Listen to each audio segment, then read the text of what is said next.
All right, you guys, I'm so excited for this week. I found another Instagram friend. Her name is Jessica, and I'm super excited to hear her story. I've kind of looked at her page to see bits and pieces. She's got a beautiful family, so I'm super duper excited to learn more about their experience with adoption and all the sorts of things. So I will go ahead and turn the time over to her. Awesome. Thank you. I'm so excited to be here. So, as she said, my name is Jessica. And I have wanted to adopt since I was super little. My great grandparents actually sponsored kids in Africa.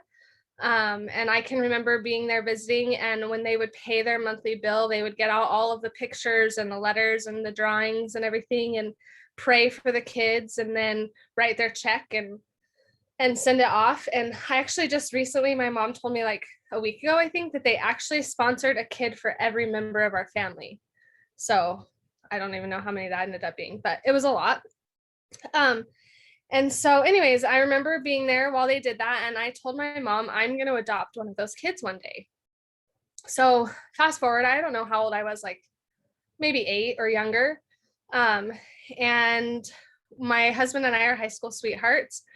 We were pregnant with our second child in 2005, and he ended up passing away when I was 37 weeks pregnant. And so my husband at that point was like, well, maybe we'll adopt now. Like, maybe it's the right time. And I'm like, yeah, I just want to have my own baby. So it just wasn't right. Plus, I think the cost always became a factor. I was super worried about how I was going to afford it. So anyways, so life goes on, whatever. And in 2015, we took a trip up north for a Utah Utes basketball game, just the two of us. And we kind of seriously started talking at that point. Like my little girl was 2.5, and, you know, I didn't really want to be pregnant again. Like, I'd done that. So maybe it was time to just complete our family through adoption. Come to find out that at the time we were having this serious discussion, I was like 3 weeks pregnant and had no idea. And so that was Heavenly Father's way of saying, no, you're not going to adopt yet. And so we had MacGyver in November of 2015. And so then I'm sure when I was still pregnant with MacGyver, I was like, well, listen, I'm not ready to be done. Like, I can't give up this dream. And my husband's like, no, like, we have 4 kids. And I'm like, yeah, but in the eternities, we have 5. And I have a serious thing with even numbers. And so he's like, yeah, but you'll have 5 kids. I'm like, but in eternity, I'll have 6. And that's what matters most. So anyways, it took a little bit of convincing for him, because we always said we wanted 4 kids. And so having 5, and we're young parents. Anyway, it was convincing, but I won, obviously.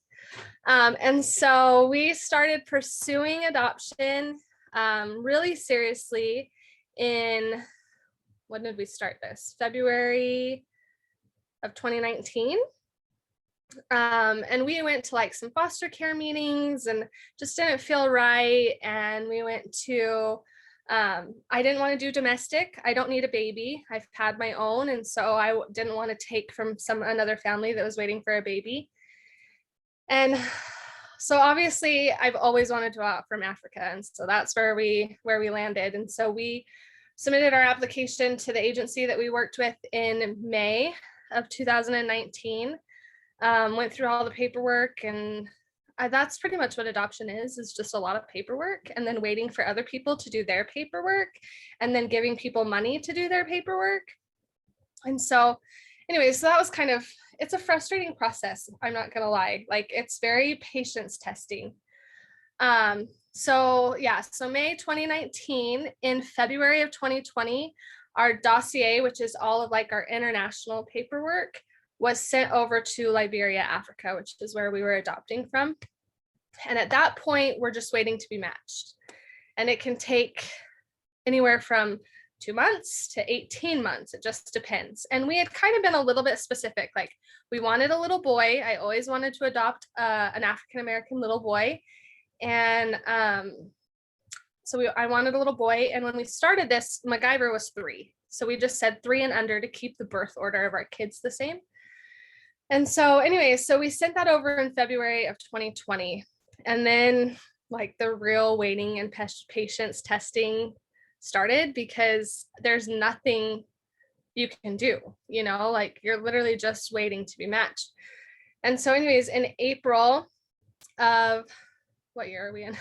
2021, they sent us, called us and said, we have a little boy that we'd like for you to consider.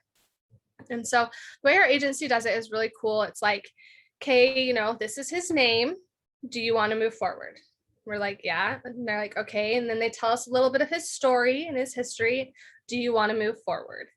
Yeah. And then, okay, so this is a little bit more. And now we're going to show you a picture. Do you still want to move forward? So it's almost like they give you little bits so that if you want to continue on, you will. And if you don't, you don't. But they don't just show you a picture and say, you know, because me, I'd get attached to the kid and I don't care what his story is. So I loved that they did it that way. Anyways, so they introduced us. His Liberian name is Fode. And we took the weekend to pray about it and just, you know, really feel if he was our little boy that was supposed to be for our family. And when I thought, like, I'm going to see his picture and I'm just going to know, like, this has been my dream for years. And like, it's just going to be like, yeah, that's my son. And I didn't get that. And I was kind of disappointed, but my husband did get it. And so that was a really interesting thing. So anyways, so then we brought our kids into it and we said, okay, like, this is what's gone on. We've had a couple of days of just dad and I to talk and think about it, but we want to know what your opinion is. So we have 4 bio kids. And at the time they were 18, 14, 7, 8. She was 8 and 4, 5. And we just said, you know, here's this picture. This is his story. We want you guys to pray about it and see, you know, what you think. And so our 18-year-old was living in an apartment at the time with my sister. And so she went home and, you know, prayed about it and called me the next day. And she's like, Mom, she's like, I've never gotten an answer to a prayer so fast. And I was like, what do you mean? And so she's like, obviously she, you know, said her prayers that night and she totally had a dream about us going over there and picking him up. And then when she woke up that morning, one of her coworkers, who she had not worked with for several months, out of the blue had sent her a text asking if there was an update on our adoption. And Macy was like, that's not coincidence, Mom, you know, like that was the answer. And so that was a cool experience. Like here, I thought I was going to get the, you know, boom, but it ended up coming from others, which was super awesome for me, you know. Anyways, so that was in April. We told him, yeah, we wanted him.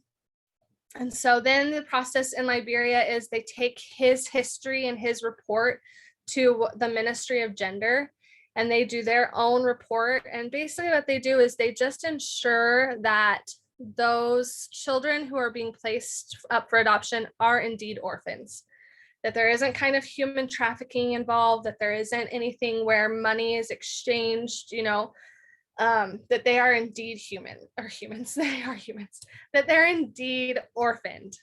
And that if there is birth family, you know, they have signed away their rights and they really can't afford to take care of them or whatnot. So that process took from April until beginning of September.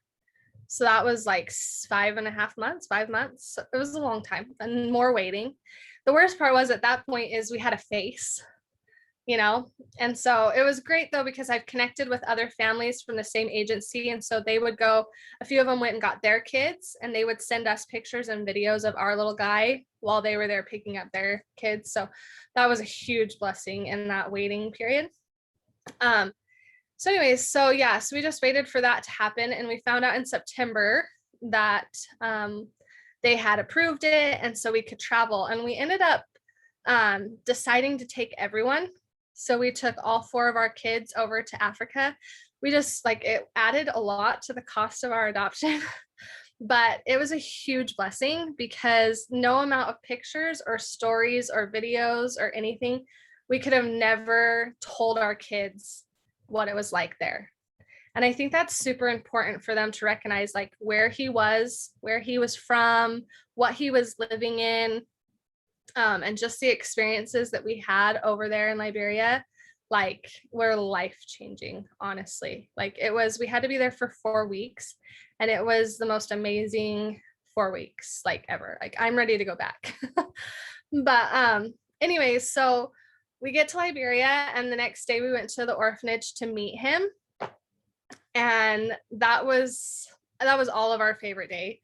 Not just like he knew who we were when we got out of the car, and like the smile that he had on his face, like his smile is contagious. It's amazing. But he just knew like who we were, and it just felt so good. But we got to play with all the kids that day, and it was super fun. I wanted to take them all home, but I was told I couldn't by my husband and Albert that works with the agency. But anyway, yeah, and then so we had to leave him there that night. That was super hard, just because we didn't legally have custody of him. And so we left him there that night, but court was the next day, and we got legal custody of him at that point. And so from that point on, he stayed with us while we finished up all of our documentation. So yeah, so we were there for 4 weeks, just waiting for more people to do their paperwork so that we could legally go home.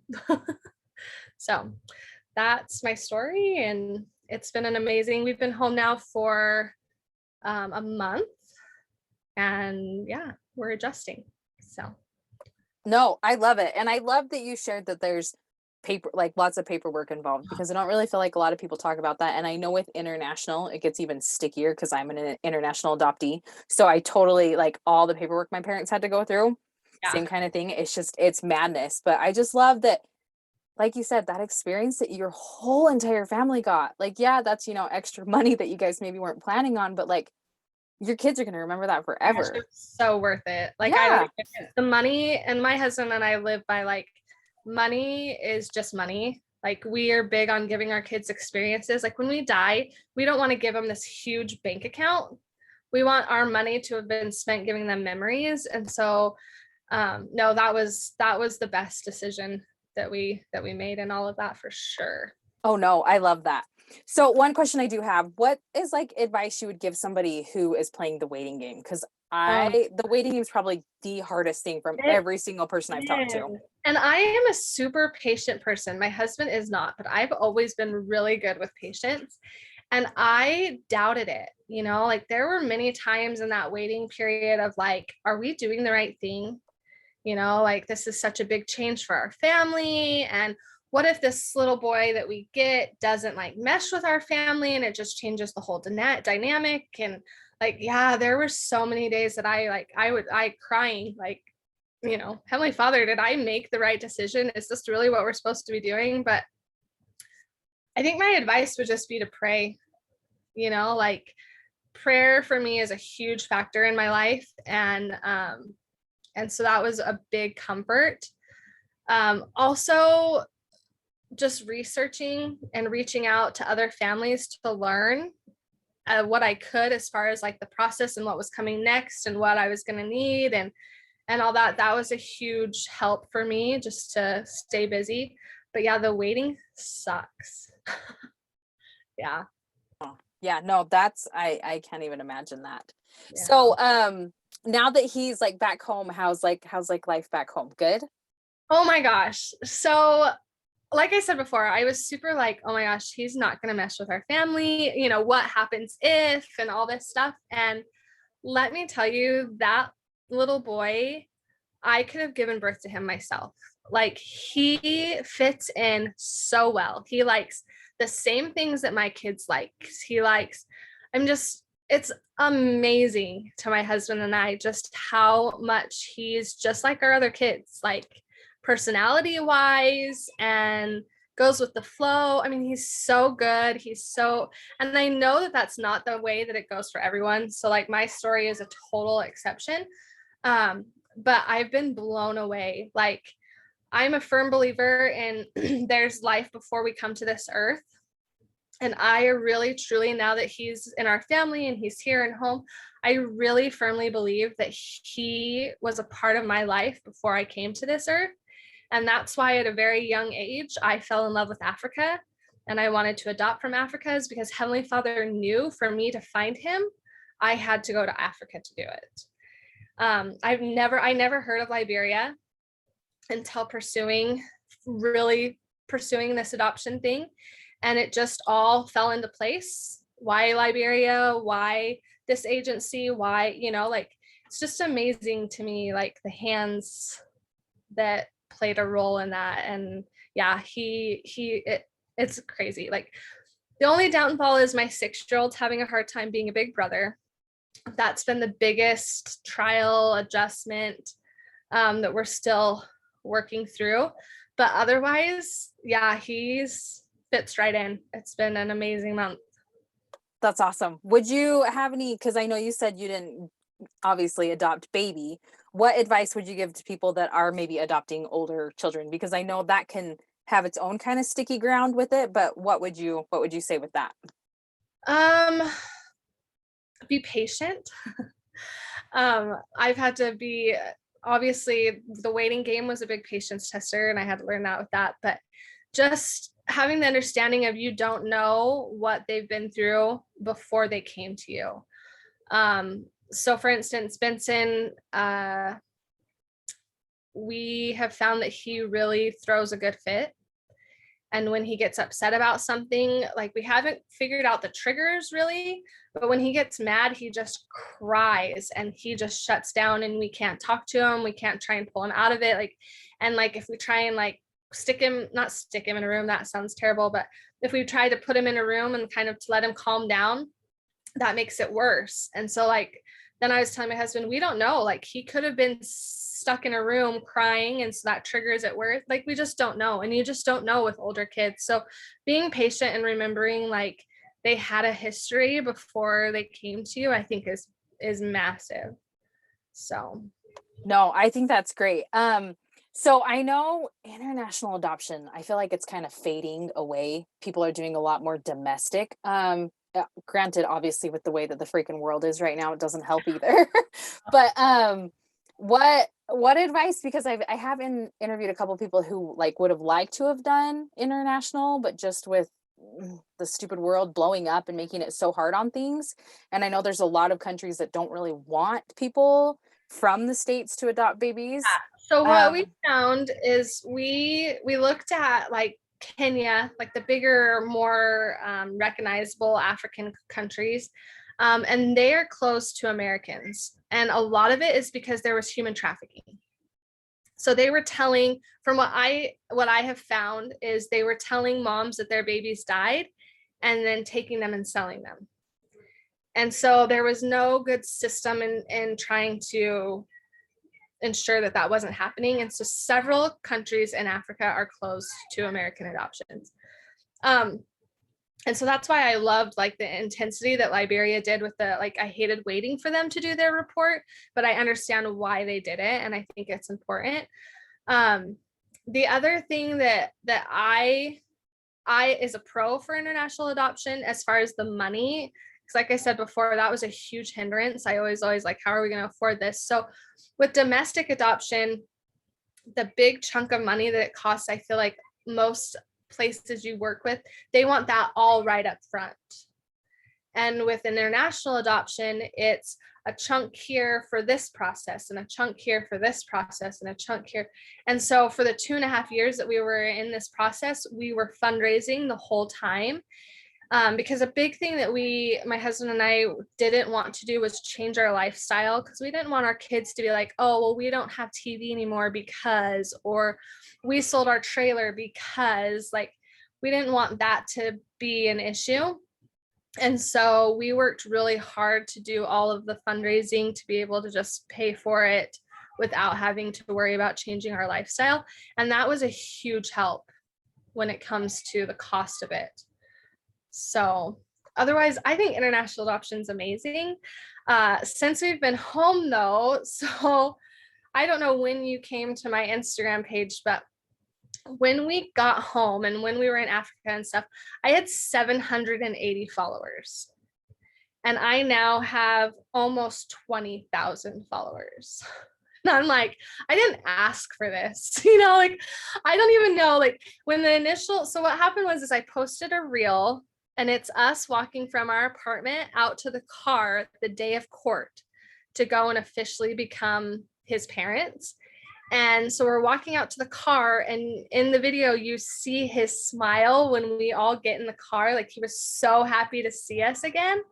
And it so it was up for a week, and then all of a sudden it just blew up. And I was like telling my husband, it was like the Thursday before Christmas. And I'm like, dude, my reel's at like 12,000 views. Like, I thought, oh, it'll get like 2,000, like I hadn't gotten anything in before. And I was like, it's at like 12,000 views. And like my phone was going crazy with the likes and the follows. And I was like, I don't even know what to do. And so like a week after that, I think I was at like 8,000 followers. And I finally got on my Instagram and I was like, so I don't know what to say to 8,000 people. So I'm just going to pretend that I'm talking to the 780 original, and we'll just ignore the number, like, I don't even, like, it was so crazy. It still is mind boggling. But with that came negative. So all of my comments have been super great. And I was overwhelmed with the love and the joy and just everything that was poured over our family. But I definitely did get a little bit of the negative, and I just ignored it. In fact, there were some people that would get on there and like confront those people for me. Like, I didn't even have to say anything. But one account was not very nice and posted about us. And so then I had to like decide, like, instinctively, the mama bear in me was like, oh, I have to go private. Like, I don't want to, deal with this, and I don't want them to attack our family. And anyways, and then after I calmed down, I was like, no, that's exactly what they want, is for me to stop talking and stop sharing my story. And so they just, a lot of people, with the way that the world is and the way that America has gone, I think, is just with the racism and the white saviorism. So I would get comments about, why didn't you just give that money to the mom? And why didn't you just give that money to his family so he could stay there? And like, that's been super eye-opening for me, So there is that side of international, not even international, but just transracial, that I knew we would deal with. But when my account blew up, I dealt with it on a whole other level that I was not expecting to deal with it. Well, and that's actually, I remember now, that's how I found you. I found that video. I saw that video and my heart just exploded because it was beautiful. It's been viewed like 12 million times or something now. And for me as an adoptee and an international adoptee, I'm just like, oh my gosh, this is so awesome. This is so beautiful, because it was so cute. And that's probably been one of the hardest things. I can agree with you right there, because I've had a couple reels go viral, and ooh, those people come out of the woodworks. Yeah, they do. And just like, because I just did one recently and people are attacking my birth mom left and right for like something that and I'm like, you guys don't know her. I love her. I have mad respect for her. I'm glad I've reconnected with her. People just like to jump down your throat and say whatever they think they should say. So I'm sorry, but I am glad you didn't back down. I'm really glad you didn't back down. So, it's so crazy to me. I just like, I don't know. I'm like, because they were like, we're deeply concerned for your ability to raise a Black child in America.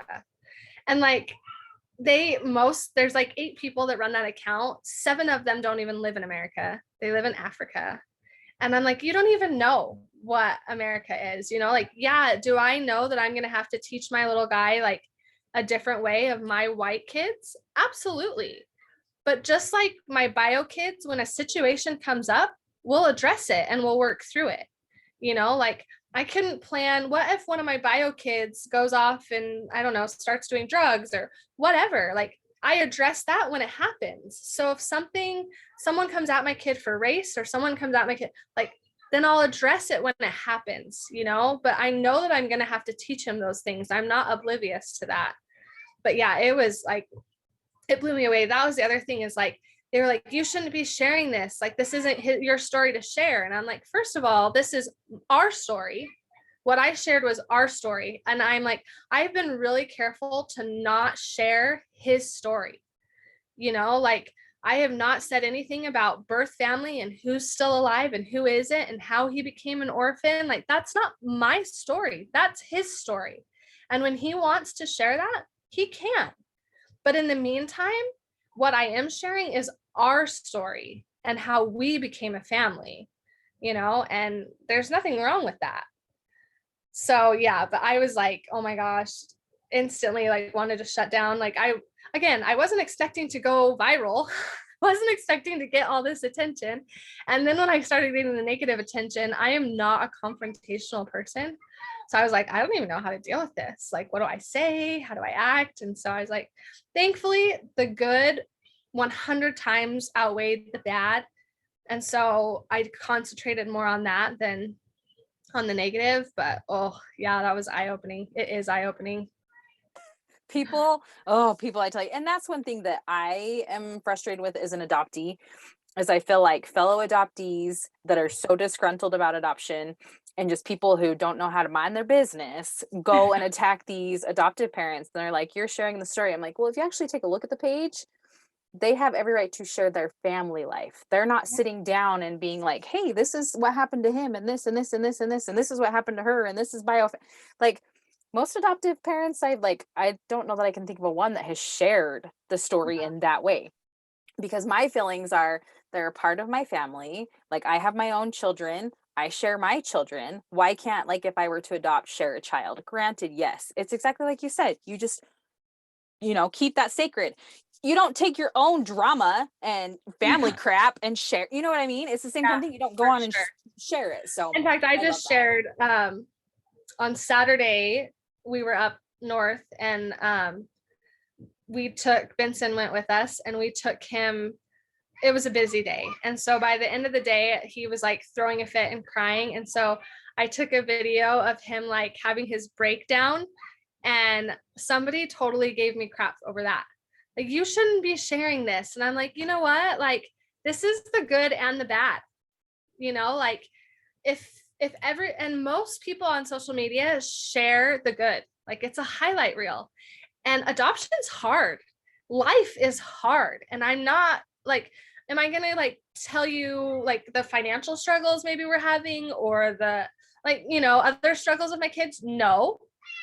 But I do feel like it's important to be real and not just be a highlight reel. Like, I shared a video of my 6-year-old totally throwing a fit, and I had taken him down to his room and he was screaming, and like I was at the door and I'm like, this is real life. Like, he's totally throwing a fit, and those have happened ever since Benson's come into our family. Like, he's gotten better, but he has a hard time trying to share all of his stuff that's now not just his like it was. And he had the spotlight for 6 years, and now he has to share the spotlight.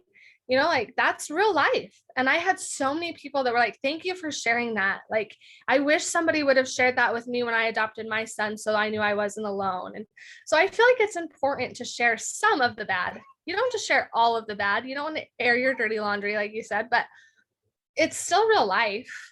And like the good and the bad need to be shared. And this one girl was like, what if his friends see it? And I said, well, that's the good thing about stories. They're only up for 24 hours and then they disappear. So it's not going to be like his friends in 15 years are going to see him throwing a fit in the middle. Anyway. Let's be real though. Their friends probably threw their own fit, and their mom, if they're watching it, they're like, oh my gosh, that's my child right now. You can go through my camera roll and find pictures of my now almost 10-year-old throwing a fit. Like, you document the good and the bad, and we love to show them to her now. Like, look at how ridiculous you were. Like, this was real life. You were crazy. It's just kids in general. I love them, but they're so freaking hard. Like, it's fun. Well, anything else that you want to share on your heart, on your mind? I don't think so. I just, like I said, I didn't expect to get famous. Not that I'm famous. I'm like 20,000 people famous, but it's been amazing. I've had a few people that I know of for sure have reached out to our agency and have started the process, and that makes my heart so happy. My husband and I, since being home, are like, what are we doing with our life? Like, we own a window coverings business here in Southern Utah.